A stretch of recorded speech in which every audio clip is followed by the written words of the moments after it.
Allison, I've spoke with several people here at this rally tonight who say they're just downright angry and frustrated with the Supreme Court. As you can see behind me, there are several hundred people here. Police are saying that Bobby Crimo planned this attack here at the 4th of July parade in Highland Park for weeks. They say he accessed a fire escape ladder on the back of one of the local businesses just a few blocks behind me here, climbed up to the roof, and then started shooting during the parade. About 45 minutes ago, maybe 50 minutes ago, shots actually rang out here in George Floyd Square.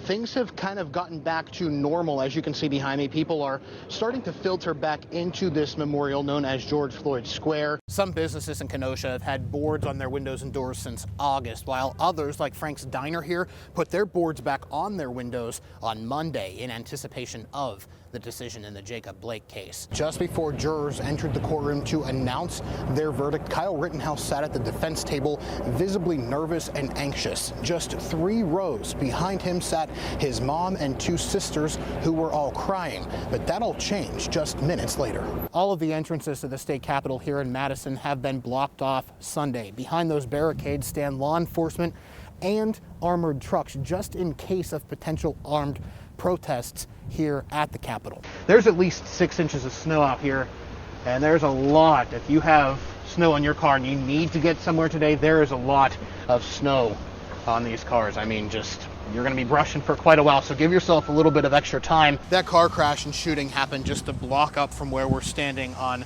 27th Street. I had a chance to speak with some neighbors who live in this area who say they're actually used to some of this more increased police presence in their neighborhood.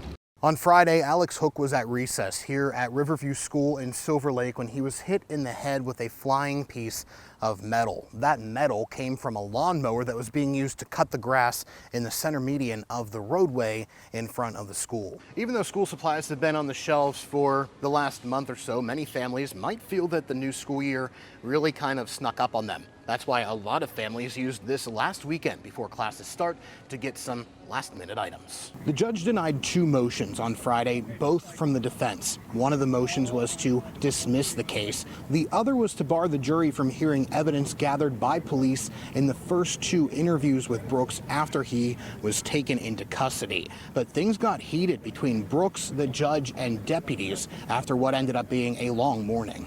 As the judge was getting ready to take a short break for the morning, Waukesha County District Attorney Susan Opper made an observation about Darrell Brooks, who was seated at the defense table. For about the past 40 minutes, Mr. Brooks appears to be asleep in the courtroom. I don't know if he's just being disrespectful, uninterested, or if he's not feeling well. Brooks, who had his head leaned back up against the chair, appeared to wake up, and the court went on recess. When coming back about 10 minutes later, Brooks, escorted by deputies, began shouting. The audio feed controlled by the court was not yet turned on. When informed by the judge that the live feed was on, Brooks continued to shout. I don't care about no live stream, just like y'all don't care. All this political, this is show. Y'all getting told what to do. Mr. Brooks. Mr. Brooks. Brooks also yelled at deputies as the judge asked Brooks to look at her on the bench. Why? To listen to all this political stuff y'all got going on? Mr. Brooks, I'm more concerned about... Don't touch me, dog. Stay seated. This brought a warning from the judge. I'm going to give you the warning, Mr. Brooks. I will give you the warning. It's been a long day and a half. Get your hands off me. We'll come back at 12:30. Brooks was taken out of the courtroom. He returned after the lunch break. The judge warned him again that if he continued to have outbursts, he could be held in contempt of court. What I need you to understand, Mr. Brooks, is that there can't be outbursts like that. Brooks's attorney said despite Brooks falling asleep earlier, he was okay to continue and be present for the hearing. Brooks did return after the lunch break and stayed for about an hour and a half before he asked the judge to leave. The judge allowed that, but the hearing did continue as scheduled. Jury selection starts in this case on October 3rd. Reporting in Waukesha, Andrew Havranek, Spectrum News. The investigation here in Highland Park continues. This afternoon, police have been on scene literally around the clock. FBI we've seen making their way kind of to this caution tape that's just behind us. They have been checking all of the different personal belongings that have been left along the parade route here. There have been so many people here all throughout the day. There have been musical performances, speeches. The group Sounds of Blackness performed on a stage just behind me, and now there's been kind of a candlelight vigil just off to my left in what's considered George Floyd Square. It's all part of what the George Floyd family calls a celebration. Paris Stevens says the past year has been incredibly difficult. We'll never forget what happened. It's been overwhelming. This whole year has been a whirlwind. She's George Floyd's cousin. She's also the co-chair of the George Floyd Global Memorial. It's the organization that put together an event called Rise and Remember. It was a celebration at the intersection of 38th Street and Chicago Avenue in Minneapolis, where George Floyd was killed a year ago. This today is about celebration of life. We want to celebrate Perry. We want to celebrate those that have lost their lives, but we also want to celebrate each other. From live music performances and speeches to a candlelight vigil to end the night, hundreds of people made their way to George Floyd Square to do just that. It's been amazing. We've had the support of the whole world, but this community has always been here.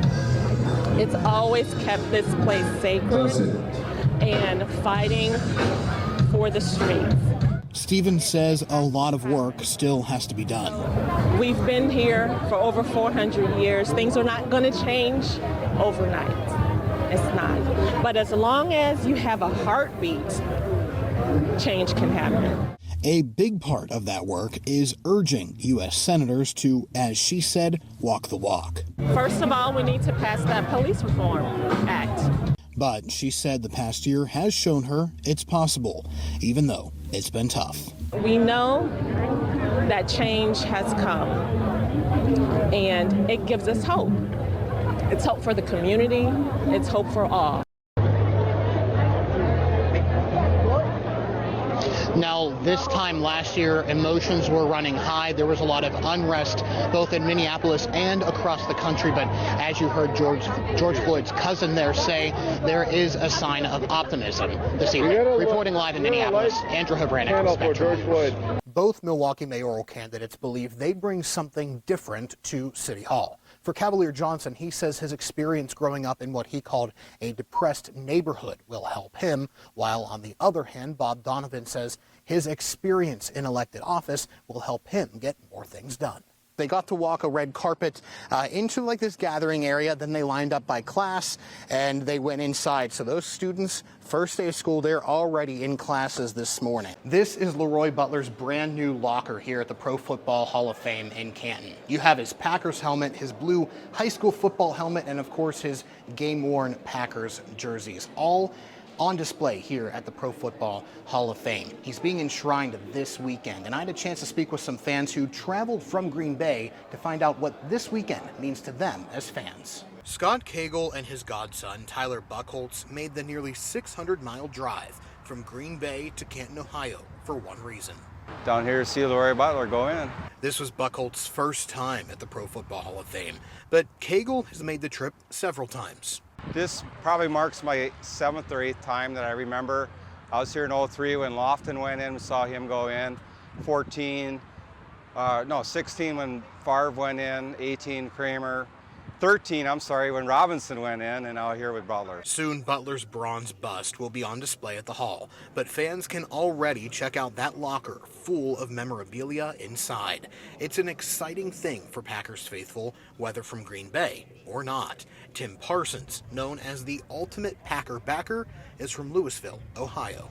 I'm a Packers fan because of Brett Favre, the gunslinger. That's made me a Packers fan. He goes to every enshrinement ceremony, whether a Packers player is going in or not.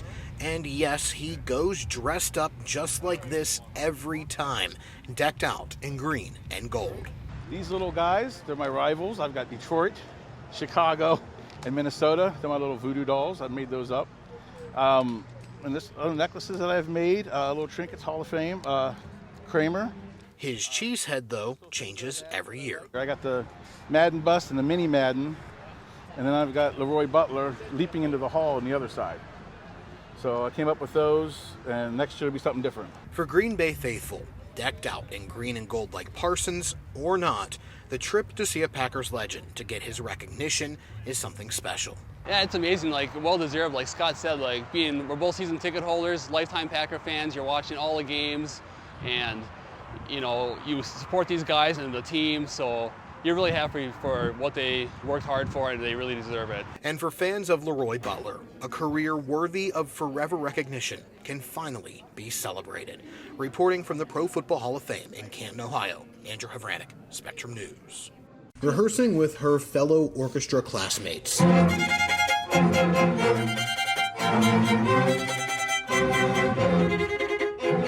Is something Cecilia Santiago doesn't take for granted. It's been very difficult. I think the community and the actual being in person part is such a big part of music. The senior at Central High School in West Dallas is quickly closing in on her final opportunities to perform with her class before going off to college. COVID-19 made it hard for the past year and a half to practice and perform. Restrictions on group gatherings meant no concerts. Virtual school meant no in-person rehearsals. These musicians could only practice on their own, with no sort of showcase for their talents. It can really feel like when you're not able to perform, that those hours don't really pay off because you're not really showing to anybody how much that really does pay off. Santiago and her classmates aren't alone. Just down the road at Nathan Hale High School, the choir has been working hard all semester long. All of these pieces are so beautiful, and I'm so excited to showcase them. During virtual learning, it was nearly impossible to sing as a group. Omira O'Day said her choir director, Zachary Beeksma, had to change his approach to teaching the course. No longer was it learning how to perform songs, the students learned how music works. I actually learned so much during the pandemic for music and music theory. So I think the pandemic, in this class at least, was a blessing because we learned so much. And that, O'Day said, made her and her classmates better singers, individually and as a choir, when they had their first concert in 2 years before Christmas break. Now that we're back, I'm so happy, and I've come out of the pandemic better. And that is something Santiago says her fellow musicians, whether instrumentalists or vocalists, should be happy about. I think we should all just be really proud of ourselves for getting through it as it is, but to be performing still at such a high level after all of this is really impressive. Enjoying the live music in West Dallas, Andrew Havranek, Spectrum News. On Sunday afternoon, the Milwaukee Brewers won their first NL Central Division title since 2018. And the players say they were pumped to be able to win that division title in front of more than 43,000 fans at American Family Field. But as you can see behind me, the cleanup of those celebrations is already started. And so has the work for the Brewers' next goal. That goal is a World Series championship. Let's go Brewers! It's a moment Brewers fans won't forget. Josh Hader throwing the final pitch, getting the last out for an 8-4 victory over the New York Mets, clinching the National League Central Division title.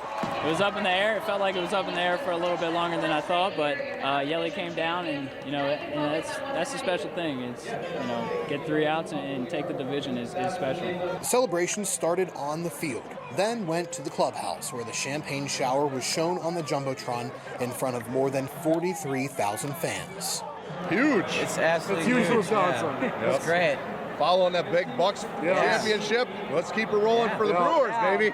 You know, we've been working for this for years and years, and it feels wonderful to be here to celebrate with them today. The team agreed. Players wanted to celebrate with the fans who didn't get a chance to see them play in person at all just a year ago. They came back out onto the field after their Champagne Clubhouse celebration to continue the party with Milwaukee faithful. It's something Christian Yelich said means a lot to him. It's awesome. Compared to last year, we made the playoffs, but we weren't allowed to do any of this stuff, and obviously there was no fans around. So it's pretty special this year. You definitely appreciate it each and every time you get the chance to do something like this. And hopefully it's the first of a few. Their work isn't done yet. In fact, it's just beginning. But this team believes it has what it takes to make it all the way. This team's special, man. I think the biggest thing is that we always have each other's backs and we play as hard as we can all 9 innings and we never give up. Well, we've won a lot of games, and I mean that's you get 10 teams make the playoffs, 6 teams win divisions. It's not easy to get in the playoffs in baseball, and to win a division's not easy. You win a division, you're a special team. Monday is an off day, but it's not time for the postseason just yet. There's still an entire week of ball to be played. So how will the team approach this week? Who will rest up? Give me a day, all right? We'll see you back at the ballpark in October for the divisional series. Reporting from American Family Field, Andrew Havranek, Spectrum News. I'm doing great. First off, it has been incredible down here in the Deer District. Just minutes before this game ended, it was tense. But now,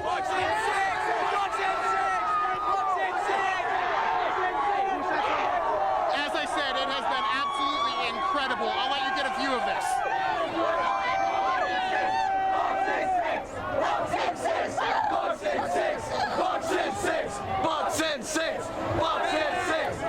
But as I was saying, it is absolutely a party out here in the Deer District.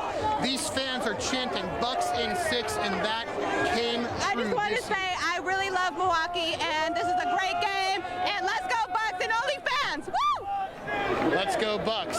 As I said, incredible atmosphere down here. It was on edge a little bit toward the end of that game, but as soon as it was for sure that the Bucks were going to win, this turned into a party. There are people that have climbed up onto light poles down here. The fireworks you may have seen being lit from the top of Fiserv Forum just adds to this incredible atmosphere that the city of Milwaukee has waited for 50 years. And tonight, they finally get to celebrate that, Jason.